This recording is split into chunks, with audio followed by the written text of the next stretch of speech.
और रीढ़ की हड्डी को सीधा करके नमस्कार की मुद्रा में सब लोग विराजेंगे।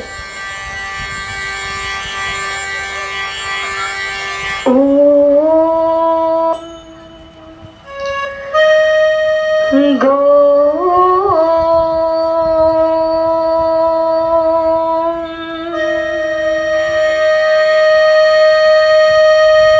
वक्रतुंड महाकाय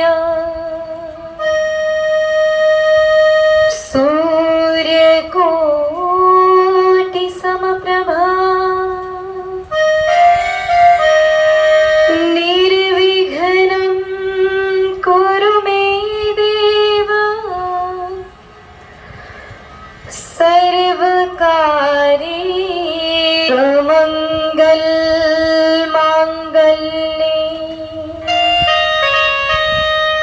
शिवे सर्वार्थसाधिके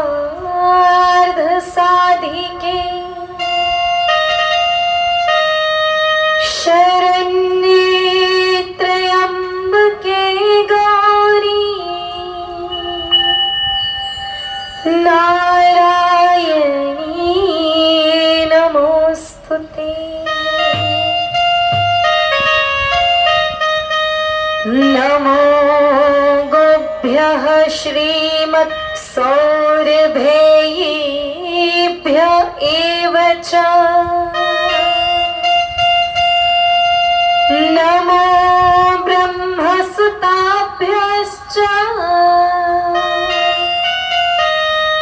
पवित्राभ्यो नमो नमः।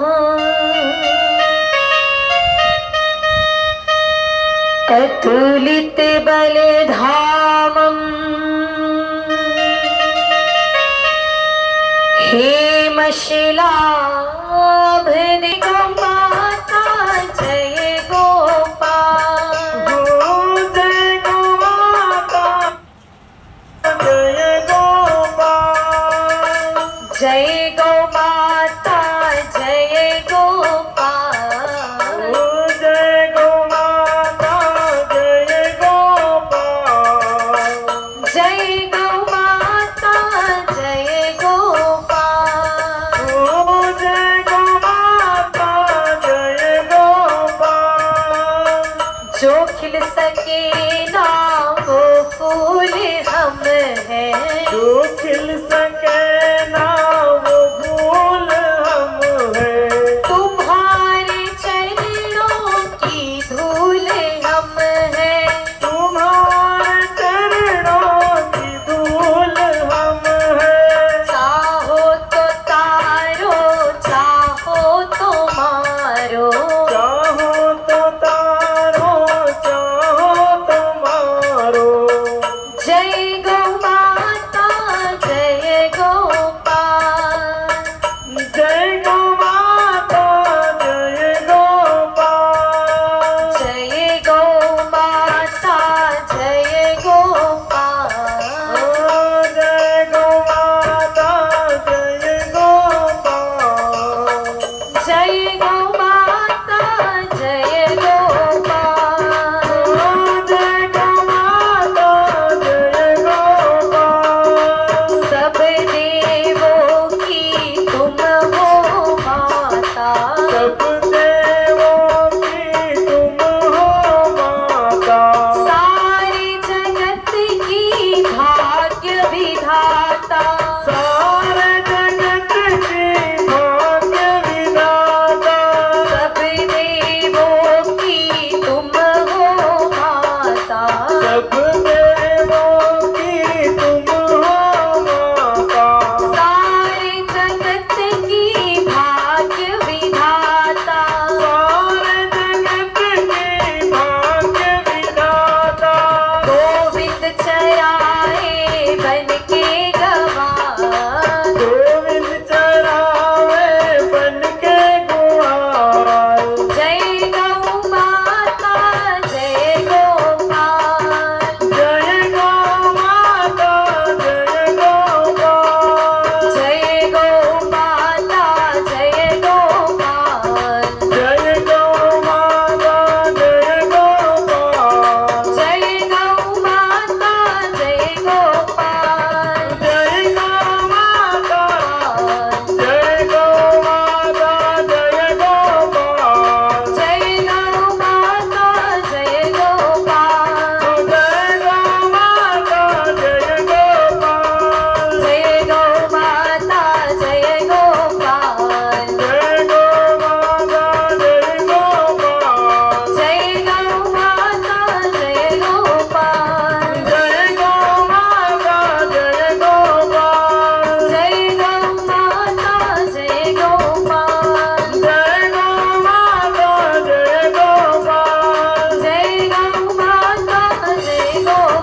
गौ माता की, श्री सद्गुरुदेव भगवान की।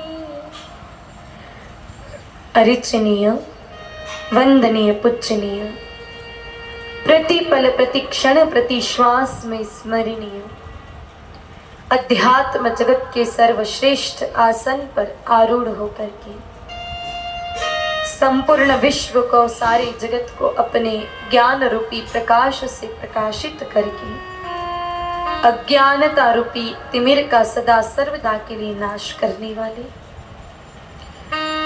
31 वर्ष का महान कठोर संकल्प लेकर गौ माता जी की महिमा को जन जन तक पहुंचाने वाले, गौ माता के प्रति आई लोगों की भ्रांति मिटाकर क्रांति लाकर के सत्य पथ पर चलाने वाले,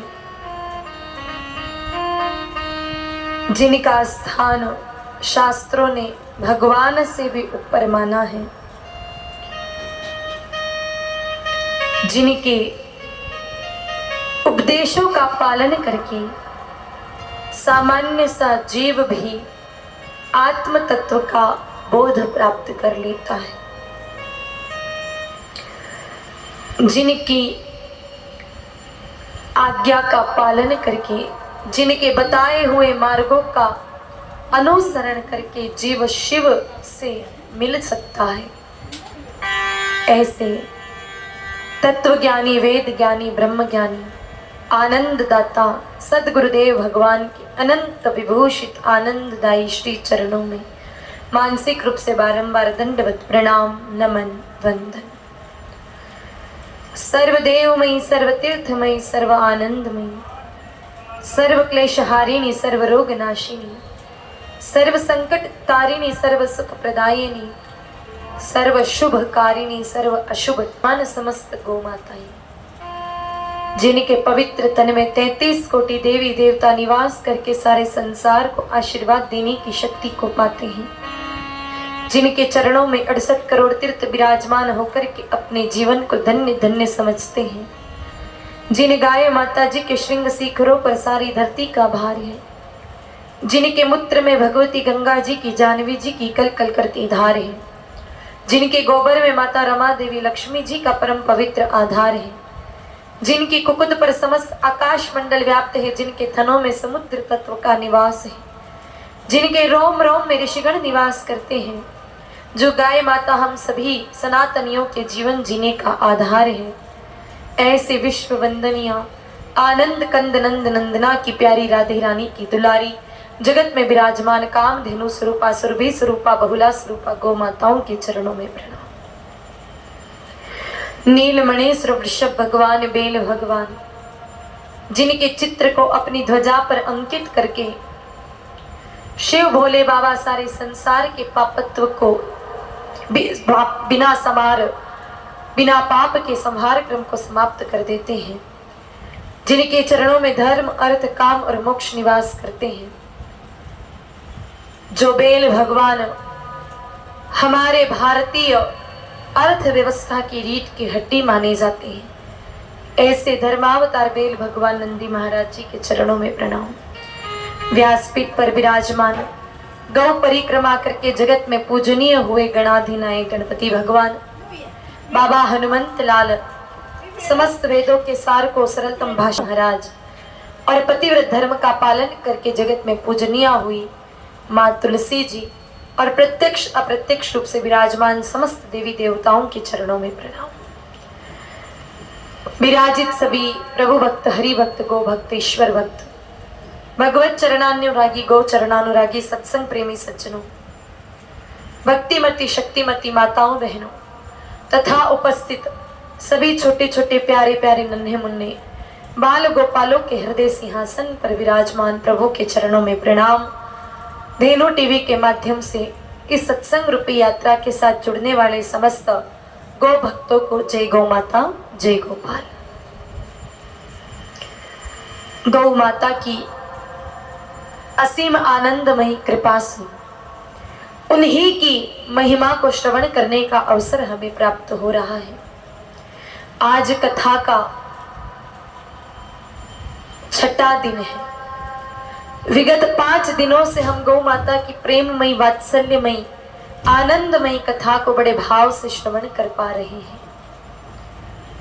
मेरे भाई बहनों, जो गाय माता इस जगत में हम सभी सनातनियों के दुख को मिटाने के लिए अवतरित हुई है, जो सभी देवताओं को अपने तन में धारण करके और सारे जगत में आनंद बरसाती हैं, जो मानव तो छोड़ो लेकिन मेरे भाई बहनों देवताओं को भी जब आवश्यकता पड़े तब उनका भी दुख मिटाती है, ऐसी गौ माता की हम कथा श्रवण कर रहे हैं।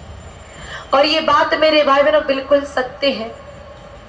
गाय माता न केवल हम मानव जाति का बल्कि देवता लोग भी जब दुखी होते हैं तब वो शरणागति गौ माता की ही लेते हैं, क्योंकि देवताओं को भी पता है कि दुख मिटाने वाली सिर्फ एक ही है और वो है गाय माता। हम इंसानों का ही नहीं देवताओं का भी दुख मेरे भाई बहनों गौ माता मिटाती है। शास्त्रों में ऐसे एक नहीं हजारों प्रमाण हैं कि गौ माता ने देवताओं की पीड़ा को उनके दुख को मिटाया है। एक कथा मैंने आपको सुनाई थी कि जब सारे देवता रावण के आतंक से दुखी थे तब भी शरणागति उन्होंने गौ माता की ही ली। गौ माता की शरणागति लेकर गौ माता से प्रार्थना की तो मेरे भाई बहनों गौ माता ने उस प्रार्थना को स्वीकार किया और प्रभु श्री राम जी इस धरती पर पधारते हैं, रावण के आतंक को समाप्त करते हैं। जब द्वापर युग आया और द्वापर युग में जब कंस का आतंक बढ़ा तो मेरे भाई बहनों उस कंस के आतंक से भी मुक्ति गाय माता ने ही दिलाई, क्योंकि गौ माता के लिए ही ठाकुर जी इस धरती पर पधारे। ऐसे एक नहीं हजारों प्रमाण हैं। एक घटना आती है कि एक बार इंद्र की सभा में थोड़ा सा बड़ा गला थोड़ा खींच रहा है तो मेरे भाई बहनों एक बार इंद्र की सभा में स्वयं देव गुरु बृहस्पति जी पधारे। जैसे ही बृहस्पति जी पधारे तो मेरे भाई बहनों उसी समय इंद्र खड़ा होना भूल गए। गुरुदेव पधारे हैं लेकिन फिर भी उनके सम्मान में खड़े नहीं हो पाए। और मेरे भाई बहनों याद रखना, सदगुरुदेव भगवान अगर आ जावे तो खड़ा हो जाना चाहिए, अपने स्थान को छोड़ देना चाहिए। कोई संत दिख जावे तो अपने स्थान को छोड़ करके उनके सम्मान में खड़ा हो जाना चाहिए। शिव महापुराण में तो यहाँ तक भी एक कथा आती है कि एक शिव भक्त था जिसने शिव भोले बाबा की बड़ी पूजा की, आराधना की, शिव भगवान को प्रसन्न कर लिया और एक दिन वो शिव जी की बड़ी भाव से पूजा कर रहा था और शिव जी की पूजा कर रहा था। उस समय गुरुदेव पधारे, लेकिन पूजा में इतना व्यस्त कि गुरुदेव को देख करके खड़ा नहीं हुआ।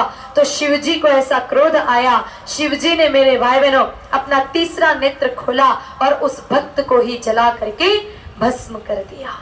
जो व्यक्ति अपने सदगुरुदेव भगवान का अपमान करता है उससे तो स्वयं मेरे भाई बहनों इस सृष्टि के संहार करता शिव भोले बाबा भी प्रसन्न नहीं होते, वो भी उससे नाराज हो जाते हैं। तो जब बृहस्पति जी पधारे तो अपने स्थान पर इंद्र खड़े नहीं हुए। अब देव गुरु बृहस्पति जी को बड़ा बुरा लगा कि देवता एक तरफ तो मुझे अपना गुरु मानते हैं और आज इंद्र को इतना अभिमान हो गया कि वो खड़ा भी नहीं हुआ। मेरे भाई बहनों उस अपमान को सहन नहीं कर पाए और उसी समय देव गुरु बृहस्पति जी अंतर ध्यान हो गए। अब जैसे ही देव गुरु बृहस्पति जी अंतर ध्यान हो गए तो सारे देवता गुरु विहीन हो गए। उनका कोई गुरु ही नहीं है अब, और गुरु विहीन संसार चल नहीं सकता है। बिना सदगुरुदेव भगवान के किसी का जीवन चल नहीं सकता है। चलने का अर्थ फिर मेरे भाई बहनों वो पशुता वाला जीवन तो होता ही है, लेकिन मानवीय वाला अगर जीवन बिताना है तो उसके लिए तो सदगुरु जीवन में होने चाहिए। जब सदगुरुदेव भगवान जीवन में नहीं रहे, सारे देवता मेरे भाई बहनों गुरुविहीन हो गए और इस बात का पता चला दानवों को। दानव बड़े प्रसन्न हो गए कि अब देवताओं का कोई सदगुरु नहीं है, हम किसी भी वक्त इन पर आक्रमण कर सकते हैं, क्योंकि इनका कोई संरक्षक नहीं है, अब इनको बचाने वाला कोई नहीं है। देवताओं को बड़ा भय लगा। देवता विचार करने लगे कि अरे हमारे सदगुरुदेव भगवान है नहीं, और इस बात का पता दानवों को चल गया है। किसी भी वक्त ये दानव हम पर युद्ध कर सकते हैं, आक्रमण कर सकते हैं और हमें हरा करके हमारा राज्य छीन सकते हैं। तो मेरे भाई बहनों उस समय त्वष्टा ऋषि के पुत्र विश्वरूप जी को अस्थायी रूप से देवताओं ने अपना गुरु बना लिया। विचार किया कि जब तक बृहस्पति जी नहीं आवे तब तक विश्वरूप जी को ही अपना गुरु रख लेंगे। अब विश्वरूप जी को गुरु जी तो बना दिया, लेकिन विश्वरूप जी मेरे भाई बहनों उनकी माँ राक्षस कुल से थी। तो जब भी देवता यज्ञ करते तो क्या करते कि कुछ आहुतियां तो वो देवताओं को देते, कुछ आहुतियां स्वयं ग्रहण करते और कुछ आहुतियां चुपके से राक्षसों को दे देते। अब कितने दिन तक ये क्रम चलता रहा। विश्वरूप जी कुछ आहुतियां चुपके चुपके से दानवों को देते रहे। इस बात का पता चल गया एक दिन इंद्र को। जब इंद्र को पता चल गया तो इंद्र ने विचार किया अरे ऐसे तो दानव और पुष्ट हो जाएंगे हविष्य ग्रहण कर करके। तो मेरे भाई बहनों इंद्र को ऐसा क्रोध आया कि इंद्र ने अपना वज्र उठाया और विश्वरूप जी की गर्दन धड़ से अलग कर दी। अब भले ही विश्वरूप जी कर तो गलत रहे थे, लेकिन फिर भी थे ब्राह्मण और इंद्र को ब्रह्म हत्या का पाप लग गया। जैसे ही विश्वरूप जी का वध किया इंद्र ने, तो त्वष्टा ऋषि को बड़ा क्रोध आया कि ये देवता पहले तो मेरे पुत्र को अपना गुरु बनाते हैं और उसके बाद मेरे ही पुत्र का वध कर देते हैं। अब तो मैं इन देवताओं को छोड़ने वाला नहीं। तब त्वष्टा ऋषि ने अपने तप से मेरे भाई बहनों एक असुर प्रकट किया। उस असुर का नाम था वत्रासुर। वत्रासुर नाम का एक असुर उत्पन्न किया। अब वत्रासुर देवताओं से युद्ध करने लग गया और इतना बल उस वत्रासुर में कि हर बार देवता हार जाए और वत्रासुर जीत जाए। ये क्रम बार बार चलता रहा। बार बार वत्रासुर युद्ध करे, हर बार वो जीत जावे, देवता हार जावे। किसी से वत्रासुर का वध ही नहीं हो रहा है। तब पता लगाया कि ये वत्रासुर कैसे मर सकता है, इसका वध कैसे हो सकता है। तो पता चला कि इस वत्रासुर को ऐसे कोई नहीं मार सकता, इसको वरदान मिला है अगर दधीचि ऋषि की हड्डियों का वज्र बना करके वत्रासुर को मारे तो ही इसका वध संभव है, बाकी संभव नहीं है। दधीचि ऋषि के पास गए, कहा कि प्रभु अब ऐसी ऐसी बात है, आप कोई उपाय बताइए। मेरे भाई बहनों दधीचि ऋषि ने कहा कि देखो आत्महत्या तो मैं करने वाला हूं नहीं, क्योंकि आत्महत्या से बड़ा पाप इस संसार में कुछ भी नहीं है, तो वो तो मैं करूंगा नहीं। लेकिन उपाय भी फिर दधीचि ऋषि ने ही बताया।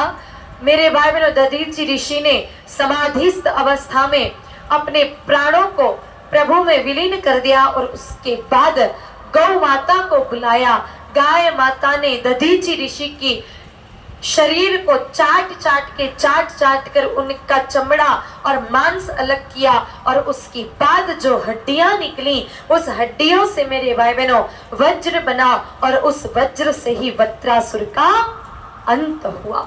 तो जब दधीचि ऋषि की हड्डियां कैसे निकाले, कौन निकाले, ये समस्या आने पड़ी, तो उन देवताओं की भी मदद गाय माता ने ही की। वो देवता भी मेरे भाई बहनों गौ माता की ही शरणागति लेने के लिए गए। तो गाय माता हम इंसानों की तो बहुत मेरे भाई बहनों छोटी बात है, लेकिन जब जब इस धरती पर देवताओं को भी आवश्यकता पड़ती है, तब तब गाय माता सहायक बनती है। तो जो देवताओं का दुख मिटा सकती है वो हमारा दुख क्यों नहीं मिटाएगी? जरूर मिटाएगी, लेकिन कब मिटाएगी? जब हम उनकी सेवा करने में लगेंगे तब। अगर आप ये विचार कर लो कि हम कथा सुन लेंगे और सुनने से गौ की कृपा प्रारंभ हो जाएगी, तो ये संभव नहीं है। मैंने आपको कल भी बताया था कि सिर्फ सुनने से कुछ नहीं होता है, सुनी हुई बात को अनुसरण करना बहुत आवश्यक है। मेरे भाई बहनों, एक घटना आती है। एक बार एक नगर में एक व्यापारी रहते थे। जो व्यापारी मोतियों का व्यापार करते थे। तो एक दिन वो व्यापारी मोती की एक खेप लेकर के आए और अपनी दुकान पर उन मोतियों को सजा करके रख दिया। ग्राहक एक एक करके आने लगे और जैसे एक एक करके ग्राहक आने लगे मेरे भाई बहनों, तो एक एक मोती बिकने भी लगा। धीरे धीरे धीरे धीरे करके सारे मोती बिक गए, बस एक मोती नहीं बिका। उस मोती के नहीं बिकने का एक कारण था कि उस मोती पर काला दाग लगा हुआ था, कालिक लगी हुई थी, इसलिए कोई भी उस मोती को खरीदता नहीं। अब कोई भी ग्राहक आवे तो सबसे पहले वो व्यापारी उसी मोती को दिखावे, लेकिन किसी ने भी वो मोती खरीदा नहीं। क्यों? क्योंकि 1 लाख का मोती है और 1 लाख की वस्तु कोई भी दाग लगा हुआ क्यों खरीदना चाहिए? कोई भी अगर 1 लाख की वस्तु खरीदे तो वो यही चाहेगा ना कि मैं अच्छी खरीदूं। किसी ने भी वो दाग लगा हुआ मोती नहीं खरीदा। अब व्यापारी बड़ा दुखी हो गया कि मैंने इतने महंगे मोती लाकर के इस दुकान पर सजाए और ये मोती एक बिक ही नहीं रहा। अगर ये एक मोती नहीं बिका तो मेरे 1 लाख रुपए का नुकसान हो जाएगा। और व्यापारियों को ना नुकसान से बड़ा भय लगता है। तो व्यापारी ने विचार किया अब क्या करें क्या करें क्या करें। उसी समय एक संत उस व्यापारी के दुकान पर पधारे। तो व्यापारी ने विचार किया कि संतों के पास सारी समस्याओं का समाधान होता है, क्यों ना मैं भी अपनी समस्या इन संत भगवान के चरणों में निवेदित कर दूं। कहा प्रभु एक समस्या है। संत भगवान ने कहा बोलो बेटा क्या समस्या है? कहा प्रभु एक मोती है, उस पर काला दाग लगा हुआ है, इसलिए उसको कोई भी खरीदता नहीं है। बड़ा महंगा मोती, और अगर वो नहीं बिका तो मेरा बहुत बड़ा नुकसान हो जाएगा। आप कोई ऐसा उपाय बताओ जिससे वो मोती बिक जाए। वैसे संतों से इस तरह के प्रश्न नहीं पूछने चाहिए। भौतिक जगत के प्रश्न संतों से नहीं करने चाहिए। जिन समस्याओं का समाधान इस जगत के लोग कर सके, ऐसी समस्याएं कभी भी संत के पास लेकर के नहीं जानी चाहिए। हालांकि हम किसी भी संत के पास जावे तो फालतू बातें ही पूछते हैं, व्यर्थ की बातें ही पूछते हैं, काम की बातें बिल्कुल नहीं पूछते। कोई ये नहीं पूछता कि ठाकुर जी से हमारा मिलन कैसे होगा, हम ठाकुर जी को कैसे पाएं, हम गौ सेवा कैसे और अच्छे से कर सकें। ऐसे लोग तो बहुत कम आते हैं, लेकिन अधिकतर लोग और फिर खास करके माताओं के प्रश्न तो ऐसे अनगिनत होते हैं कि पूछो ही नहीं। और बिना सिर पैर के प्रश्न जिनका कोई मतलब नहीं। अक्सर माताएं आती हैं और कभी ज्ञान की कोई बात नहीं पूछेंगी। उनका एक ही प्रश्न कि दीदी जी